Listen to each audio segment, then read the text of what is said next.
I watched the clock tick away as I sat at the kitchen table, the hum of the fridge the only sound in the house. It was the same as always, Claire in the shower, getting ready for work, then slipping out the door just as the kids got to school, the quiet routine I had come to rely on. But lately, something felt off. Claire had started coming home later, more often. I noticed the way she paused when I kissed her goodbye, the brief, almost imperceptible flinch when my lips brushed her cheek. I wasn't stupid. I knew something was changing, even if I couldn't pinpoint what it was. "Girls' night again?" I asked as I wiped the crumbs off the counter. "Yeah," she said, pulling on her coat without looking at me. "I'll be out late." "Okay." She paused, as if waiting for me to say something more, but I didn't. The silence stretched between us, thick and dense. I hadn't known it then, but that was the last time I'd hear her say, "I love you," before she left the house. The door shut behind her with a soft click, and I found myself standing there, staring at the empty hallway. The house felt bigger suddenly. Empty, maybe. And I wasn't sure if it was her absence or the feeling of us drifting apart that made the air feel so heavy. I leaned against the counter, took a slow breath. This wasn't new. It had been happening for weeks, maybe months. The distance between us growing with every silence, every unspoken word. I should have said something sooner, should have noticed, should have done something. But instead, I just stood there, alone, in the quiet. I was sitting on the couch when Claire came home, stumbling a bit at the door. I looked up, half expecting her to apologize for the late hour. But instead, she just brushed past me, her coat hanging off one shoulder. The smell of wine hit me before she even spoke. "Long night?" I asked, trying to sound casual, but my eyes were already on the bottle of red wine she had tucked under her arm like a lifeline. She didn't answer immediately, instead dumping the bottle on the counter and grabbing a glass from the cupboard. Her movements were sluggish, too deliberate, like she was trying to slow everything down. I watched her pour herself a drink, filling the glass halfway, then holding it up to the light, staring into the deep crimson for a second too long. She took a sip, then another. Her phone buzzed on the counter, and without a word, she picked it up, scrolling through whatever was on the screen, completely shutting me out. I tried again. "How was it?" She didn't even look up. "Fine." It was like a wall had come down between us, a wall I hadn't even noticed was there until now. Her attention was elsewhere. It wasn't with me, wasn't with the house or the life we'd built. It was with whoever she was texting, whoever was pulling her away. I felt my chest tighten, but I said nothing. I didn't know what to say. The words felt like they were stuck in my throat. And maybe I was just tired of asking her the same things that never got answered. Finally, she dropped her phone onto the counter and turned to face me, her eyes glazed over. She took another long drink of wine and let out a breath like she was holding something back. "I care about you," she said, her voice quiet but firm. "But I'm not in love with you anymore." The words hit harder than I expected, even though I should have known they were coming. I hadn't been blind to the changes, the distance growing between us, but hearing her say it out loud still felt like a punch to the gut.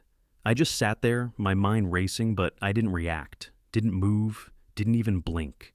She looked at me like she was waiting for something, maybe for me to beg, or to yell, or to do something, but I didn't.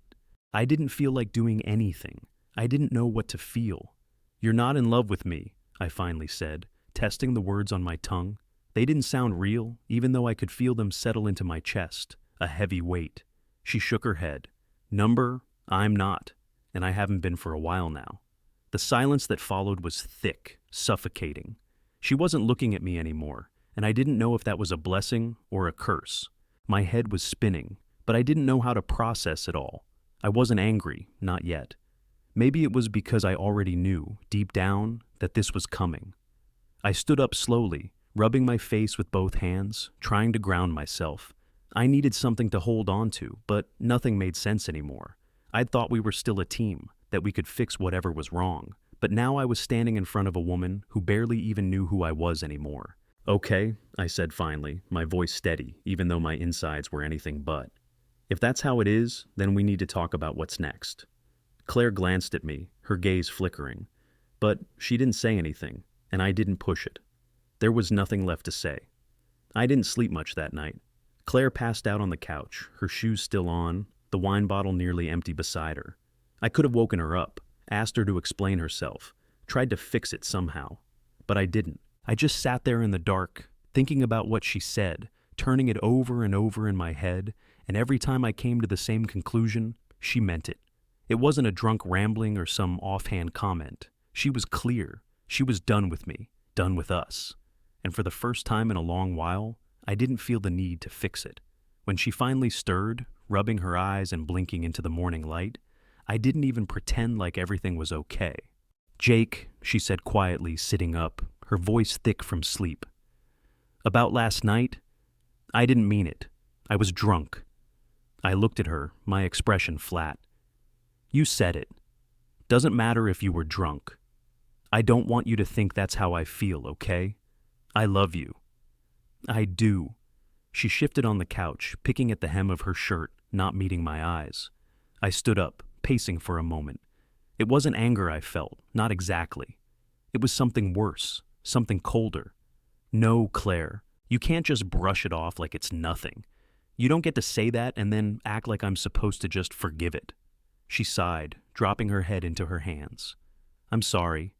I didn't mean it the way it sounded. It's just, everything's been so off between us, you know?" "Yeah," I muttered, more to myself than to her. "I know." I left her sitting there, went to the kitchen, and started making coffee. The motion, the routine, it was familiar, but the weight in the air made it all feel empty, like I was just going through the motions without meaning behind them. I didn't pick up her usual groceries that day. Didn't handle the small things like I always did.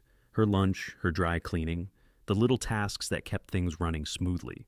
I didn't even notice at first that I hadn't done them, but as the hours passed, I realized how much those things had come to define my place in our marriage. I had always been the one who held everything together, the one who kept the cracks from showing. But now, I wasn't doing anything. I didn't care enough to keep pretending.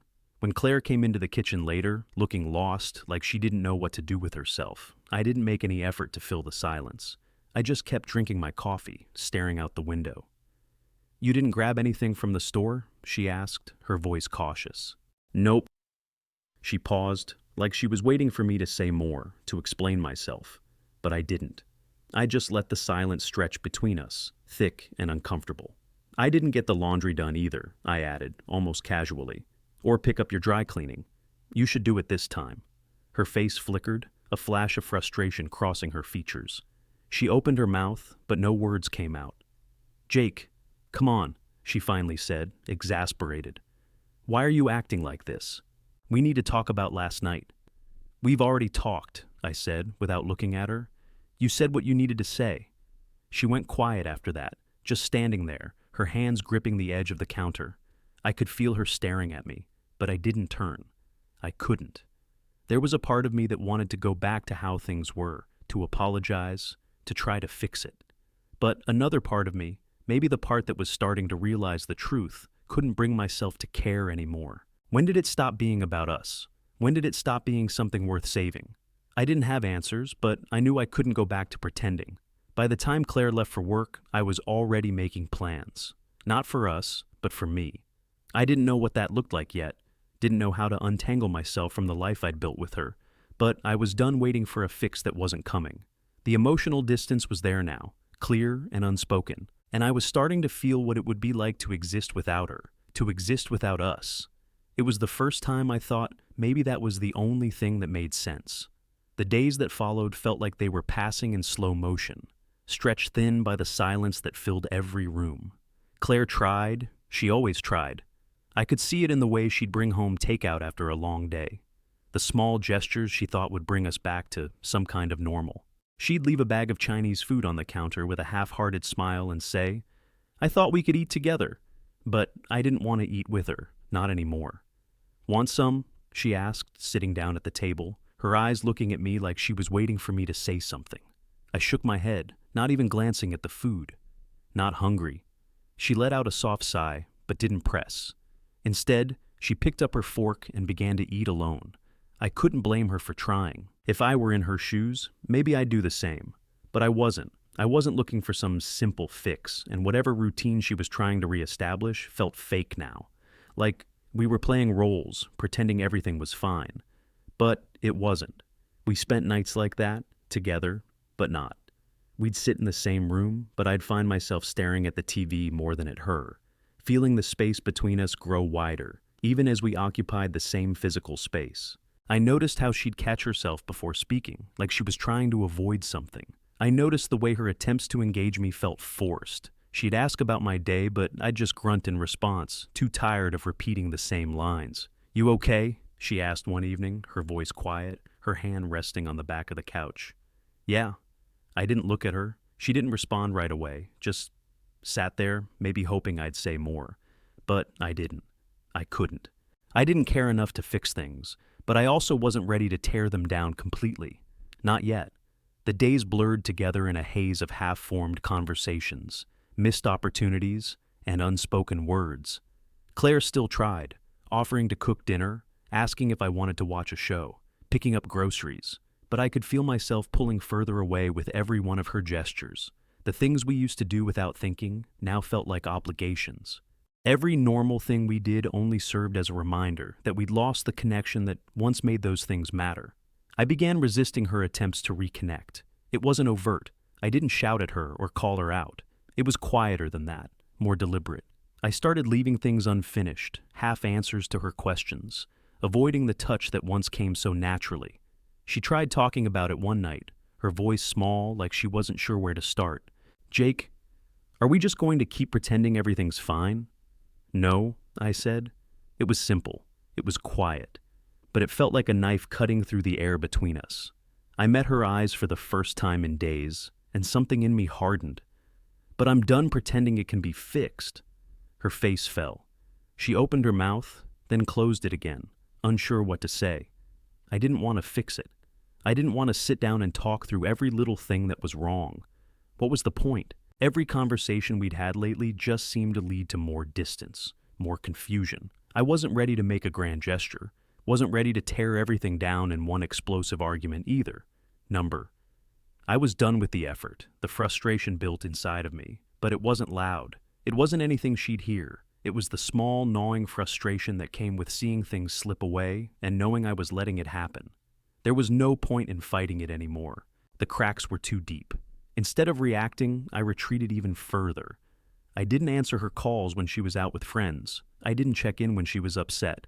I stopped asking about her day, and she, like always, tried to fill the gap. But I could feel her starting to recognize that there was nothing left to fill. I wasn't angry, not at her. It wasn't about blame. It was just that I was tired of pretending. We were both tired, but in different ways. And somehow, without either of us saying it, the distance between us became the loudest thing in the room. I started waking up earlier. I'd leave the bed before Claire, the quiet of the morning giving me space to think. It was a small shift, but it felt huge. I didn't check in with her when I left for work, didn't say goodbye, didn't even ask about her day. I just went through the motions, as if we were already two separate lives, running parallel but never touching. I stopped putting effort into the little things too. I wasn't making her coffee anymore, wasn't grabbing her favorite snacks when I went out, didn't offer to do the laundry or pick up anything she might need. The routines that had once felt natural, comforting, now felt like chores I wasn't interested in. The small gestures, the ones that had once kept us tethered, were no longer part of my day. And she noticed. "Jake?" she asked one morning, standing in the kitchen as I was getting ready to leave. Her voice was tentative, like she wasn't sure if she had the right to ask. "You didn't say anything about dinner plans tonight." I shrugged, not looking up. "I don't know. I guess I'll grab something on the way home." She didn't say anything else, but I could feel her eyes on me, studying my back as I walked out the door. By that evening, I had already started to make more deliberate changes. I moved my things out of the master bedroom and into the spare room. The bed still felt too empty, too full of the quiet years between us. It was easier, somehow, to sleep in a room that didn't remind me of everything we used to be. Claire noticed that too. She didn't ask about it right away, but the way she looked at me told me she was waiting for some kind of explanation. One night, she stood in the doorway of the spare room, her arms crossed, her face unreadable. "Jake!" Her voice trailed off like she was waiting for me to finish the thought, to say something that would make sense of the shift that had happened.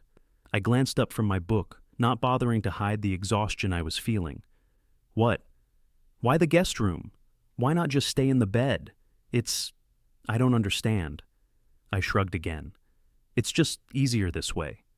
Her face tightened, but she didn't argue. Instead, she turned and left the room, leaving me alone in the stillness. I wasn't trying to be cruel. I wasn't trying to punish her.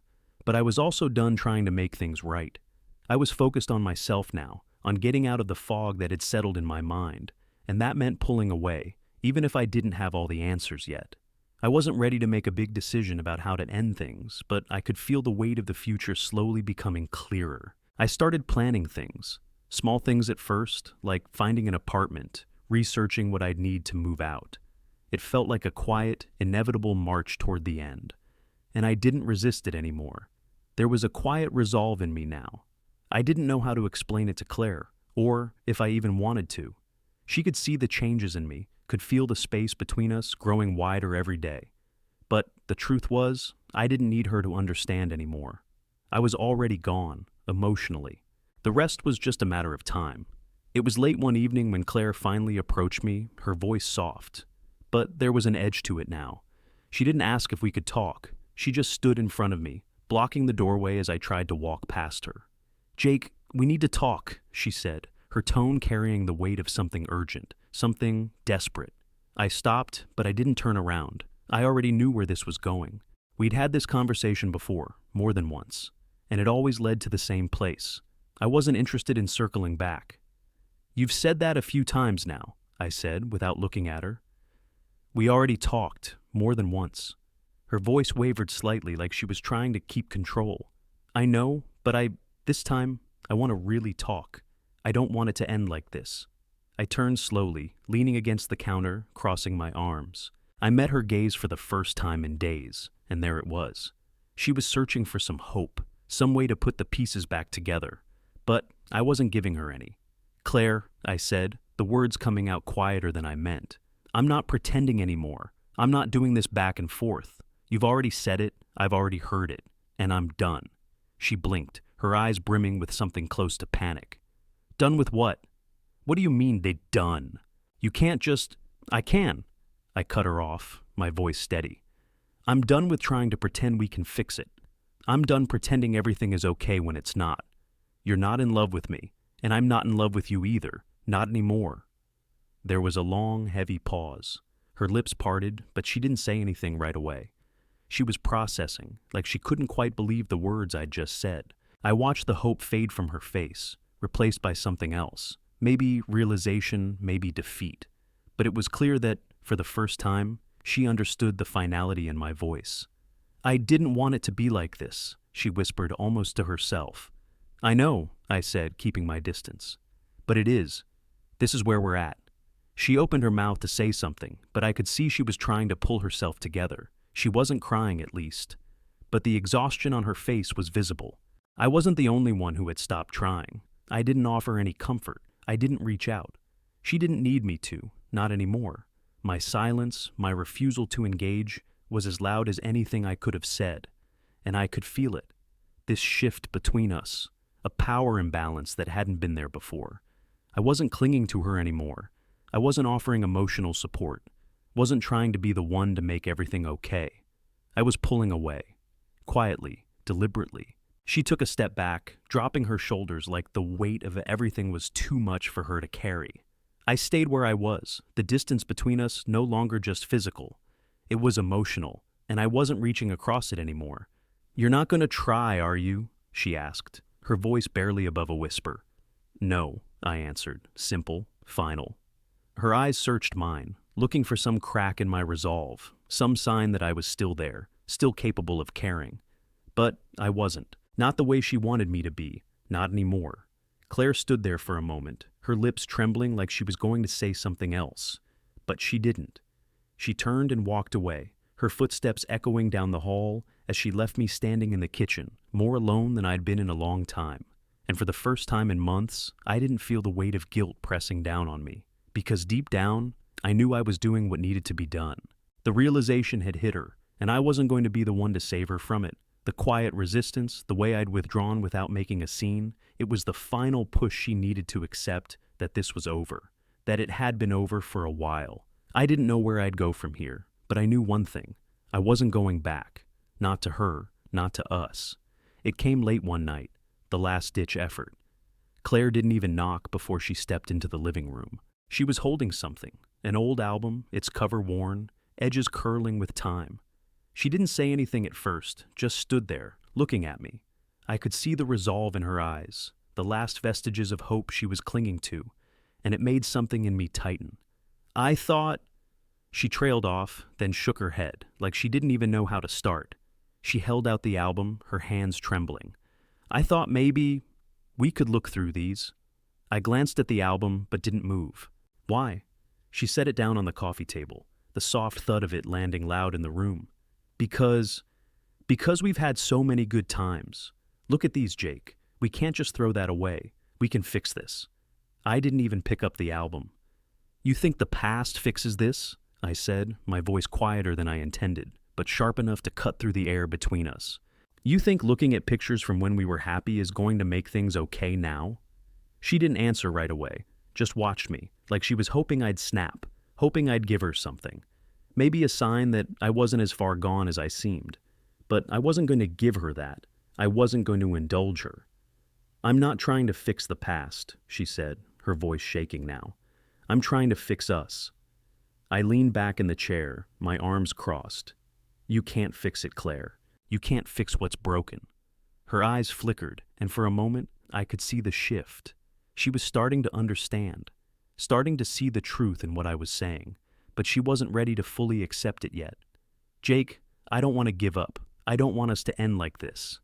I looked at her, really looked at her, and there was nothing left to soften it, nothing left to cushion the blow. It's already ended. You just haven't seen it yet. She flinched, but didn't look away. The silence between us was thick, the weight of it pressing down harder than the words had. I didn't need nostalgia to remind me of what we had, or what we'd lost. I had spent months slowly pulling away, letting the quiet distance between us grow until it became something too big to ignore. I didn't need a picture of us smiling on vacation to know that was gone. Claire opened her mouth again, but I stopped her before she could say anything more. This isn't going to change anything. No amount of pictures, no amount of talking about what used to be is going to fix this. I stood up, walking toward the kitchen, giving myself space, feeling her gaze on my back.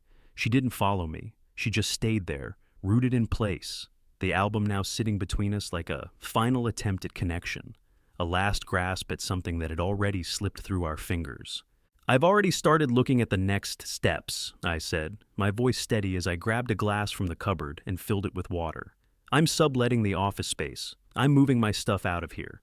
We'll handle the finances, split what needs to be split. Her breath hitched as she processed the words, like the finality of it was settling in. She opened her mouth to speak again, but I wasn't listening. I didn't need to hear anything else. I was already gone. You don't get to change this anymore, Claire, I said, my tone cold, deliberate. It's over. There was no anger in my voice, no bitterness. Just the quiet truth of what I had already known for too long. It wasn't about fixing us, it was about accepting that we couldn't be fixed. She didn't say anything else after that. She stood there, her shoulders slumping, eyes wet but not full of tears. Just tired. So fucking tired. The weight of the room felt different now. She had nothing left to fight with, and I had nothing left to give. The power dynamic between us had shifted, and I could see it in her eyes. She understood it now. I wasn't going back. When she turned and left the room, I didn't try to stop her. I didn't chase after her. I just finished my glass of water, quietly, deliberately, like I was tasting the finality of it all. It was over, and this time, there was no going back. The days after that conversation felt quieter, even though nothing had really changed. I could feel the walls I'd been building around myself getting higher, thicker. I was starting to shut everything down. Every little thing I had to do to fully separate, to break away, became a task, something I had to complete, even though it wasn't easy. I started cleaning out my shared spaces. My side of the closet was the first to go. Shirts, pants, jackets, things I'd left behind because I'd never needed to truly think about them. I threw away old papers, packed up random things that had been cluttering up the corner of the living room, and made the decision to stop letting this house hold me. It wasn't my home anymore. Not really. I reworked my schedule, dropped out of the routines that used to mean something to us, things like weekend hikes or those random drives to nowhere. Now, it was just me. The small rituals I kept weren't for her. They were for me. Coffee at the same time every morning, gym at a set hour, working late if I needed to. Everything felt sharper, more intentional. It wasn't about us anymore. It was about cutting the final ties, preparing for what came next. Claire, of course, kept trying to insert herself into my life. She'd bring up things we could do together, like she was still holding on to something I had already let go of. One morning, as I was getting ready to leave, she asked me, "Are you coming home for dinner tonight?" I didn't even look up. "I don't know, I'll be late." She didn't push, at least not then. But that night, I met my friend Ryan at a bar. I hadn't told anyone, not even him, what had been happening with Claire. But that night, I found myself spilling it all out, the weight of it leaving my chest. Ryan listened, his face serious but understanding. "She's not gonna take this well, man," Ryan said quietly, stirring his drink. I laughed bitterly. "Yeah, I know, but it's been over for a while. I just couldn't admit it to myself." Ryan nodded. "You've made the decision then." "I have. I'm done. It's not about her anymore. It's about me. I need to be able to breathe again." "You're sure?" he asked, like there was some part of him still expecting me to change my mind. I met his gaze, and there was no hesitation in my voice when I answered, "Yeah, I'm sure." We didn't talk about it much after that. The conversation shifted to lighter things, sports, work, whatever. But I could feel something inside me clicking into place. I had said it out loud to someone other than myself. I had made the decision, and there was no going back. When I got home, Claire was sitting in the living room, her eyes red-rimmed like she had been crying. The space between us was suffocating, and for a second I thought maybe she was going to say something that would make me rethink everything, but I couldn't do it anymore. "You need to pack your things," I said, my voice flat. It wasn't cruel, it wasn't angry. It was just final. Her face twisted, but she didn't argue. Not anymore. "Jake, there are things we need to discuss." "No," I interrupted, standing there, watching her face fall. "We've discussed everything. I'm done." I turned away, started moving boxes, collecting what little of my things were still scattered around. I could hear her soft sobs behind me, but I didn't turn back. There was nothing left to say. She was still holding on to some idea of what we used to be, but I had already let go. I didn't know what the future held. I didn't know where I'd go, what I'd do next. But at that moment, packing up my life felt like the most freeing thing I had done in years. There was no more pretending, no more fixing, no more waiting for something that was never going to come. When I finished, when everything of mine had been packed up and moved out, I stood there for a moment. The house felt empty, even with her in it. I looked at her one last time, but there was no emotion in me anymore, just the weight of knowing it was over. "I'll have my things out by tomorrow," I said, turning to leave. I didn't need her response. I knew what was coming. The end. The finality of it. And I was finally ready to walk away. The next few days felt like an extension of the silence between us, but this time, there was no emotional weight to it, no tension. Just a clean, deliberate separation. I rented an apartment in a building a few blocks away, small but enough for one person. It was a simple, neutral space, and it felt like mine from the moment I stepped through the door. I didn't make a big deal out of moving. I didn't have much left to move anyway, just the things I'd packed up the night before. A couple of boxes, a few bags of clothes, a lamp, some books. I didn't waste time thinking about what I was leaving behind. There was no closure I needed, no final moment that would make this easier. The decision had already been made, and the rest was just logistics. I took my time setting things up, arranged the couch, put the books on the shelf. I didn't unpack everything immediately. I wanted to feel the space out first, make sure it felt like mine. And slowly, it did. More than I ever expected. I stopped by the office to clear out my things, files, a few knickknacks, and gave the landlord notice that I was leaving my space there too. It was all falling into place, clean and simple. I wasn't looking for approval or understanding. I wasn't waiting for anyone to catch up with me. Then came the message from Claire. It was late, and I was already in bed, but I still checked it, that last tie I hadn't completely cut. "Jake, I don't want you to think I didn't care. I didn't want things to end this way. I'm sorry." I stared at the screen for a long time, the weight of the words sitting there, but they didn't hit me like they used to. There was no sting, no moment of doubt, just a quiet, almost hollow recognition of the fact that we were both saying goodbye in our own ways. I typed a response, steady fingers moving across the screen. "No more excuses, Claire. It's done." I didn't expect a reply, and there wasn't one. The phone sat on the table, the silence filling the space around me. It felt final. The weight of the decision was still there, but it wasn't crushing anymore. There was a shift in me, a sense of freedom that was slowly taking hold, replacing the weight of all the years spent in something that had stopped working a long time ago. The next morning, I woke up in the new place. It felt like a new start, not a dramatic one, just a quiet, clean break. It was done, and now I was ready to move forward with my life.